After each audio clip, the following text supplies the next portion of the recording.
For a 1 o'clock news conference today.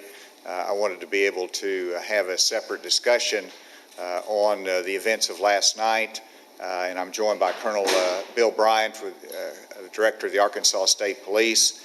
And first, I wanted to emphasize that last night, as we've seen in previous nights, we had extraordinary peaceful protests by good citizens of Arkansas, and not just in Little Rock, but also in Fayetteville and other places across Arkansas.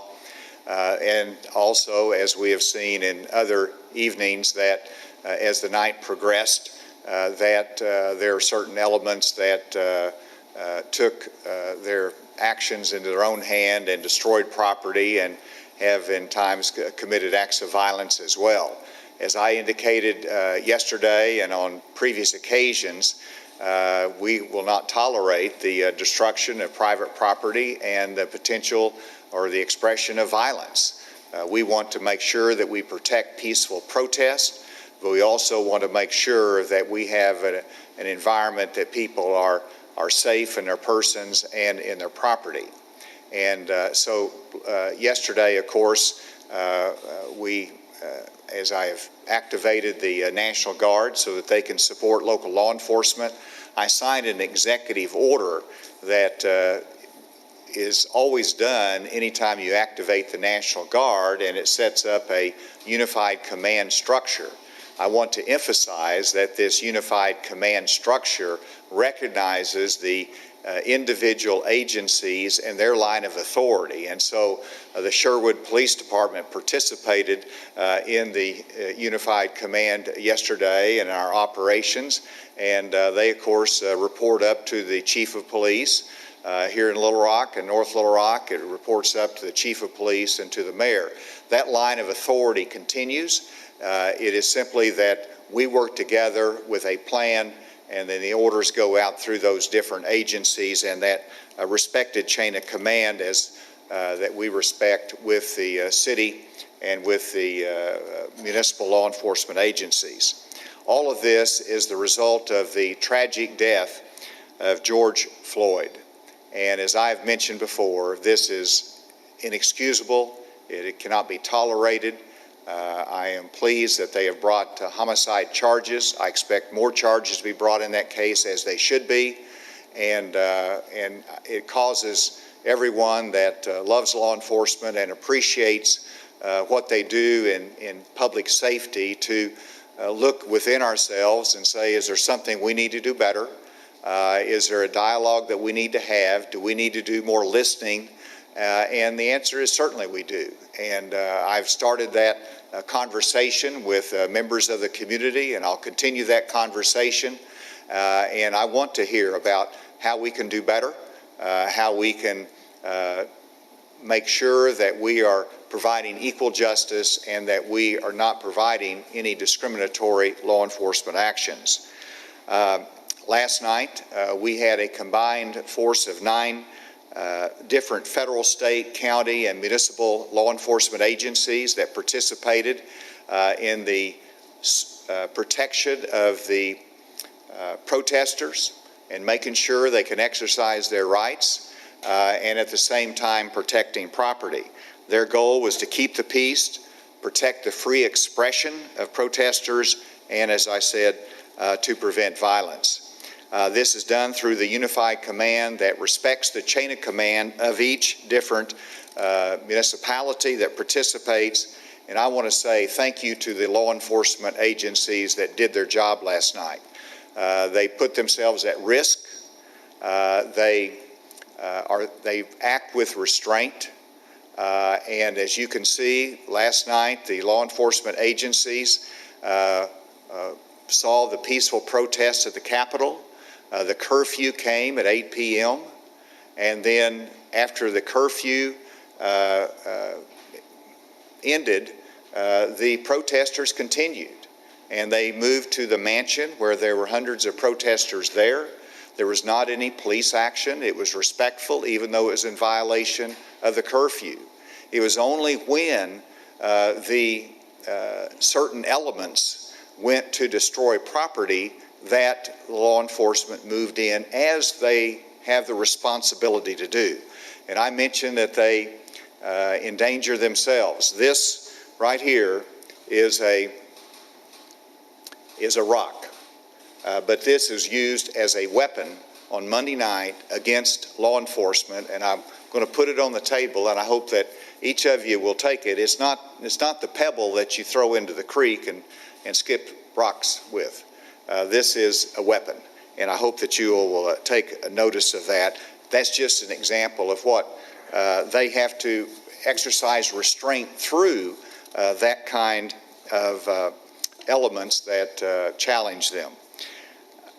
When I talked about the law enforcement agencies, it was the Arkansas State Police, the Little Rock Police Department, the North Little Rock Police Department, the Sherwood Police Department, the Pulaski County Sheriff's Department, the Arkansas Highway Police, Arkansas Game and Fish, FBI, and DEA coordinating together. And as they moved, as the protesters moved away from the mansion through Broadway, then it started to disintegrate into illegal behavior and destruction of property. If you'll put the first collage up here, this is the McDonald's on Broadway. I hope that you can see it, but you can see obviously, one, that there is a large stone that's taken away from here that presumably was thrown through the window and broke the glass of the McDonald's. There might be another picture of this, another picture of it with the stone laying down in the front. Whenever law enforcement sees this, that is their mission. Their mission is to stop this kind of destruction of property. And so that's when law enforcement started to respond, and they made 79 arrests last night. All of these were of Arkansas residents, I might add, but Colonel Bryant will have more to add to that. And so, again, I applaud the protesters and the way they behaved, but there is a certain element that once the nightfall hit, they were looking for an excuse both to destroy property but also confront the police. In fact, that became their design, is to confront police. And that's whenever, with that destruction of property, the police moved in. I think they did their job last night. I look forward to a continued conversation. I also want to assure everyone that if they decide to continue the protest, then law enforcement will be there to protect them, to make sure that they have access to exercise their rights, which is so important in our society, and is an important time to listen and to be able to express the frustration and anger and distrust that is in so many's hearts. And so that we respect, and we'll protect them, but we also will protect the property to make sure that doesn't happen again. And as you can see last night on Capitol Avenue, that was almost a large amount of property damage was done the night before. That was not happening last night, and I thought it was a successful operation. Colonel Bryant, I applaud you and your team on that. I invite you to come and make your comments. Thank you, Governor. Before we get started, I'd like to take this opportunity. Just last time I was up here, I didn't get a chance to talk. I was mostly answering questions, but this is my 44th year in law enforcement, and I really believe law enforcement is a calling. And I too applaud Governor Hutchinson as well as every professional law enforcement officer in the state of Arkansas that the treatment of Mr. Floyd and his death is just totally unacceptable. It's detestable. Any law enforcement officer who is a professional will tell you that. Our job is to protect and serve the citizens of Arkansas. The core values of the Arkansas State Police is integrity and character. And what served me well is when I talk to other law enforcement agencies or teach classes, you treat everybody with dignity and respect. It doesn't matter if you're white, black, young, or old. I still say yes or no, sir, to young adults. That's the way I was raised. But what served me well over 44 years, you treat them with dignity and respect, and then you usually get dignity and respect back. But again, as far as last night, the peaceful protesters, as long as it remained peaceful, we were there to protect them. Even after the curfew, they went over to the governor's mansion. And I was advised from my troopers, they were advised, hey, that you were in violation. We took no enforcement action. They left the area. The triggering event is when they threw the large stone through the McDonald's. After that, we were able to, means like Facebook Live, but they were chatting. It's time, for the confrontational with the police. They proceeded down Broadway to the area of the Pulaski County Courthouse, and that time the decision was made to go ahead and move law enforcement elements in. And as you can imagine, it was a kind of a chaotic scene because the protesters attempted to flee. And so it was pretty chaotic, knowing what we already knew that they've done, have broken the windows and threatened that, it's time for confrontational with the police. But we tried to do the best we can. We detained those people for officer safety until we could get the scene back to a calm manner. As a result of taking the subjects into custody last night, we seized 2 Glock 9mm. The protesters were armed, and they were booked with obstructing governmental operations.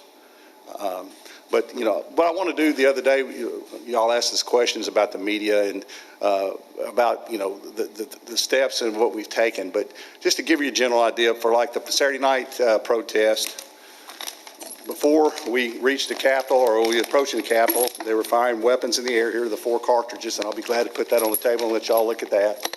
The first measure was they blocked the interstate. We were able to move them with voluntary compliance. And that was great. They went back to the Capitol. That's when they started destroying the Capitol. We had vehicles doing donuts in the Capitol grass. The Capitol Police got bottles thrown at them and rocks as they tried to move their vehicles. So at that point, a decision was made to go ahead and we were going to disperse the crowd. While we were en route to the crowd, they got back on the interstate. Again, we approached them and sought voluntary compliance.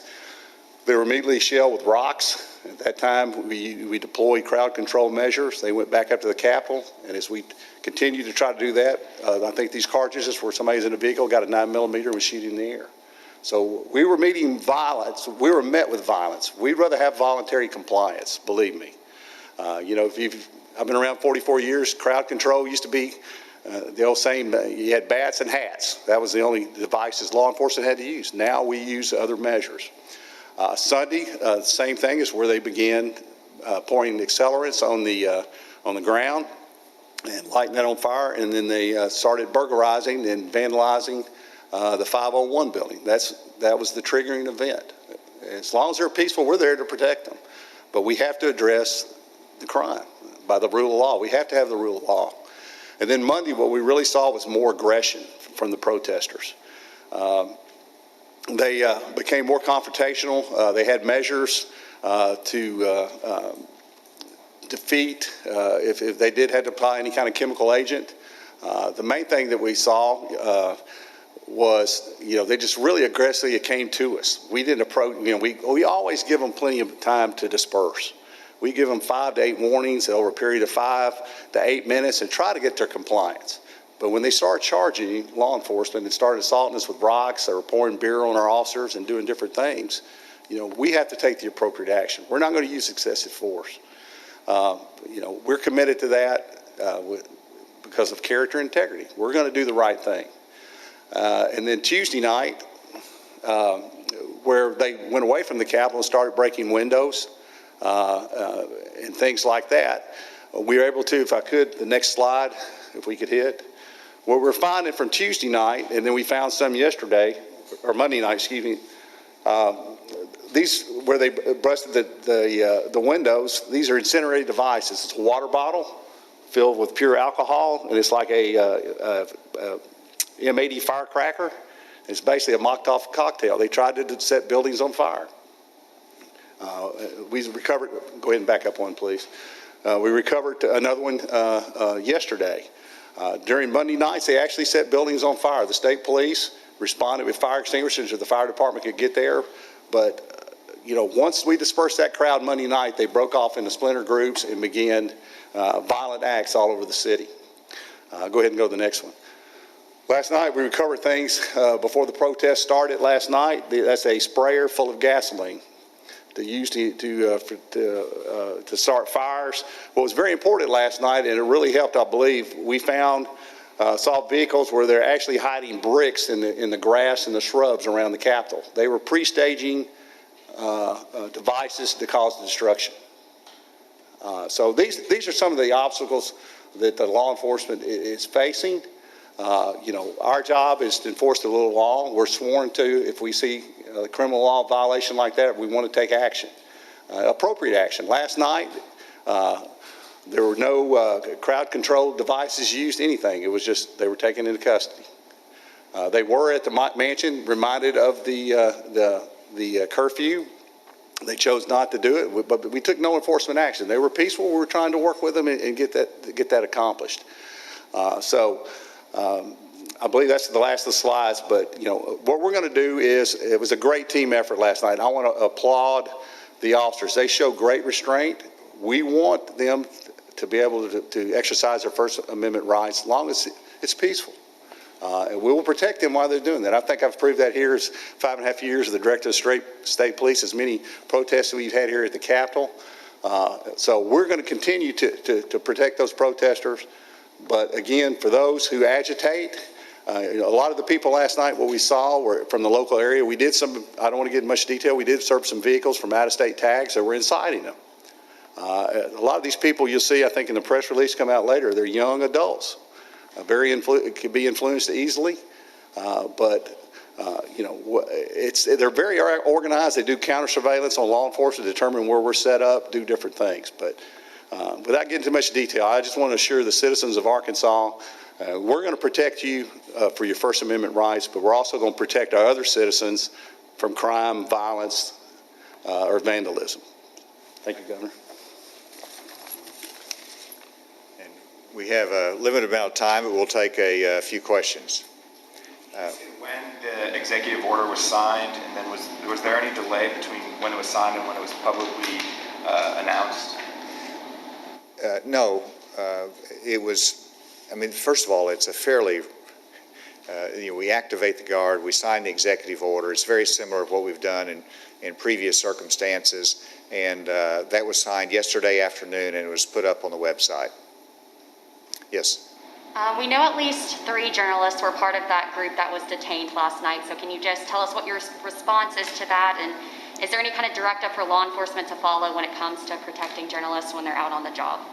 Well, they need to be protected. I think we all know of one journalist who was harmed very severely the other night and went to the hospital. And so journalists is part of the responsibility of law enforcement to protect in these kind of circumstances. And we recognize that journalists have a job to do, and though they're out there reporting, and it's very important. So I applaud the journalists for that. And they should not be arrested, but they have to be identified. And when they're identified as a journalist, obviously they should go about their business. Yes? How do you know those objects are from protesters? Is that just speculation? Bill?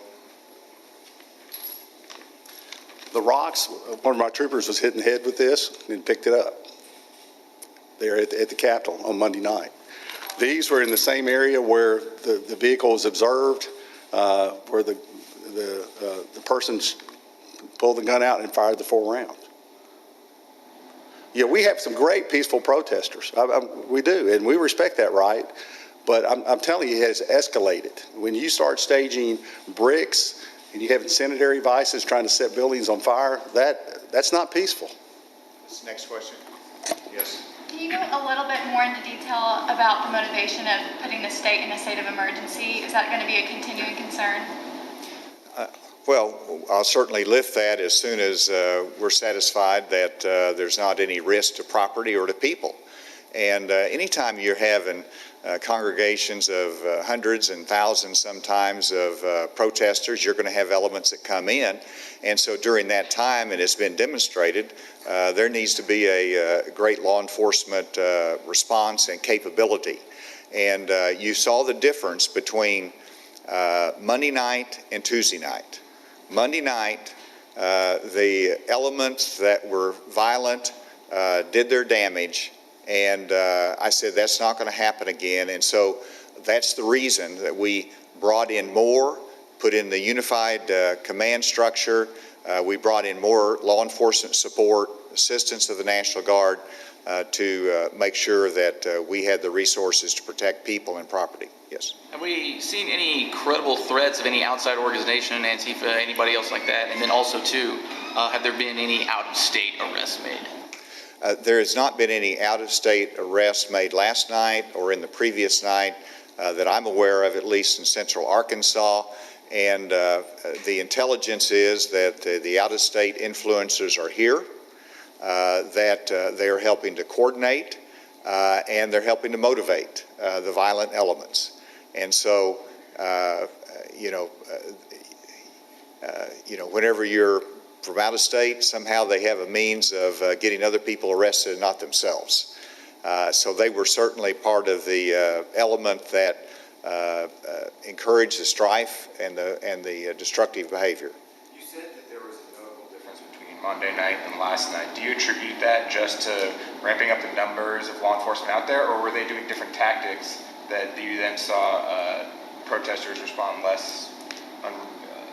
Well, that's a very good question. And I mean, first of all, you did have an earlier curfew the second night, and then it's a combination of the curfew plus the law enforcement presence that was visible, and so the violent element knew that they're going to have a difficult time with that law enforcement presence, and it happened later, and we responded very quickly in contrast to previous occasions.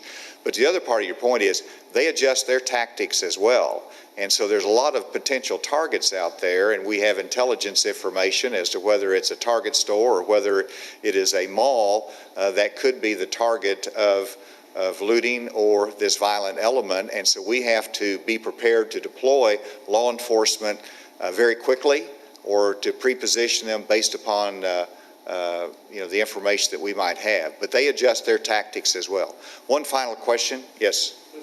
Can we get a remote question?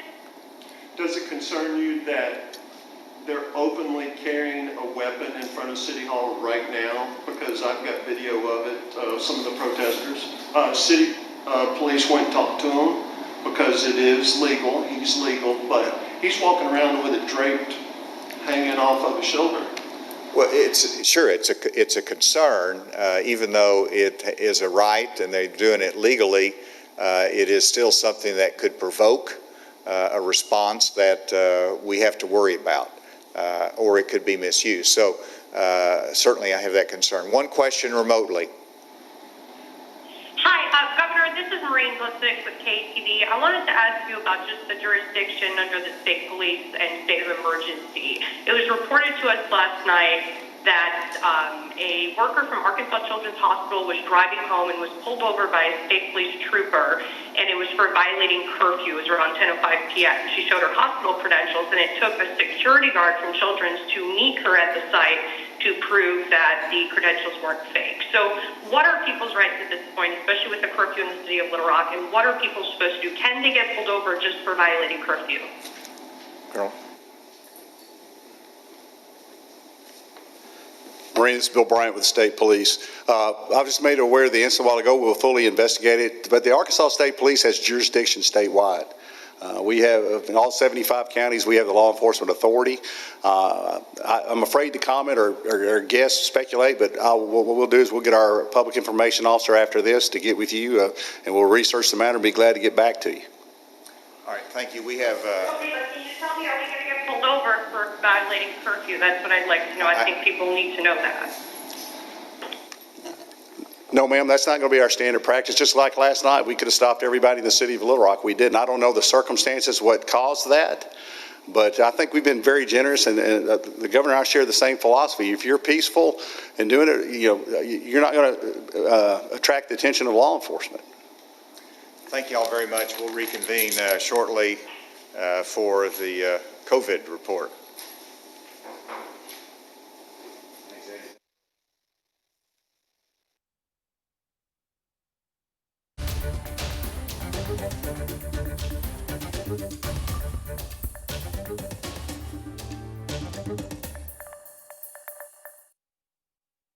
Unless you're attached to your wrinkles.